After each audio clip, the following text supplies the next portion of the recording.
দেখছি ভাই। হরে কৃষ্ণ। আমরা কিন্তু বেরিয়ে পড়েছি কিসের জন্য?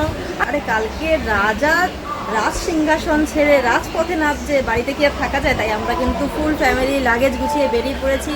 শ্রীক্ষেত্র পুরীধামের উদ্দেশ্যে রওনা দিয়ে দিয়েছি। রথযাত্রা অ্যাটেন্ড করব, ভগবান জগন্নাথ দেবকে দর্শন করব, আর আমাদের সবার হয়ে প্রার্থনা করব। তো তোমরা যে যেখানেই আসো না কেন, সেখান থেকে সেখানকার লোকাল রথযাত্রা অ্যাটেন্ড করতেই পারো, অবশ্যই করবে। কারণ এই দিনে জগন্নাথ ভগবান বিশেষ কৃপালু থাকে, ভক্তদের ইচ্ছা বাসনা যা আছে সব পূর্ণ করেন, এবং সারা বছর যারা দর্শন করতে পারেন না ভগবান, তাদের জন্য আরও বিশেষ করে কৃপা করার জন্য নিজে রাজপথে বেরিয়ে আসেন রত্নবেদী ছেড়ে। অনেকেরই মন্দিরে প্রবেশ করা অনেক সময় নিষিদ্ধ থাকে, পুরী মন্দিরে অনেকে বিভিন্ন কাজের জন্য মন্দিরে যাওয়ার সময় করে উঠতে পারে না, কিন্তু এই দিন ভগবান নিজে রাজ সিংহাসন ছেড়ে রাজপথে নামছে আমাদের মতন বদ্ধ জীবদের উদ্ধার করার জন্য। তাই একদমই কিন্তু কালকে রথযাত্রার দিনে বাড়ি থাকা চলবে না। সবাই মিলে রথের দড়ি টেনে ভগবানকে বৃন্দাবনে নিয়ে যেতে সাহায্য করব এবং অনেক অনেক কৃপা পাবো। জয় জগন্নাথ। জয় জগন্নাথ।